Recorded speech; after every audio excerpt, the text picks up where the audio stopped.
Among the flurry of President Biden's executive orders and actions, one on gender discrimination allows transgender women to compete in women's athletics. It reads, in part, children should be able to learn without worrying about whether they will be denied access to the restroom, the locker room, or school sports. But 3 Connecticut high school athletes say allowing students to join sports based on gender identity goes against their Title IX protections. Those students, Chelsea Mitchell, Alanna Smith, and Selina Soule, join us right now, along with Alliance Defending Freedom legal counsel, Christiana Holcomb. Good morning to all of you. Good morning. Good morning. Christiana, let's start with you. Given that what is happening with the president and his executive orders and actions, this is very similar to the lawsuit that these 3 women have filed about what happened in Connecticut. So explain why they feel this is not fair.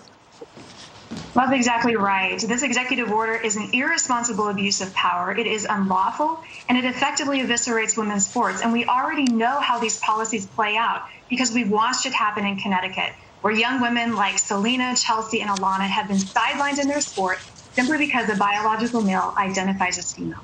All right. Chelsea, how did this impact you? I know you're a freshman in college right now in Virginia, and you sued when you were in high school. How's it impacted your life?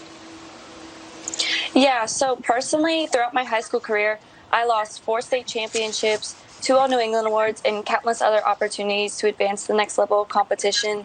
And it was really heartbreaking to lose those awards and to know that possibly girls all across the country will lose out on awards like that. Alanna, what about you? How did this impact your life? My freshman year at the regional meet in the 200 meter, one of the biological males ran the 200 and they placed first and I came in third, so I should have gotten runner-up. And it's not really about placement, but it's about just knowing that you got the place that you deserved, and in that situation I didn't. Yeah. Selina, tell us your story. I lost out on the opportunity to qualify to the regional New England meet at the 2019 Indoor State Championships because I was beaten by 2 biological boys. And if they were not there, then I would have been able to go to the regional meet and show off my talents to potential college coaches. Yeah. Christina, in the pages of the New York Post, they wrote this yesterday, I believe.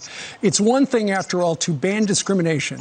It's another to tell schools and colleges that trans women athletes who are biologically born boys who now identify as female must be allowed to compete with biological women and girls despite their physical advantages. And that's really what it comes down to, is you say there are physical advantages that give them the edge.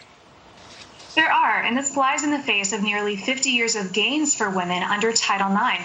Look, the whole reason we have women's sports as a separate category is because there are inherent physiological differences between biological males and biological females.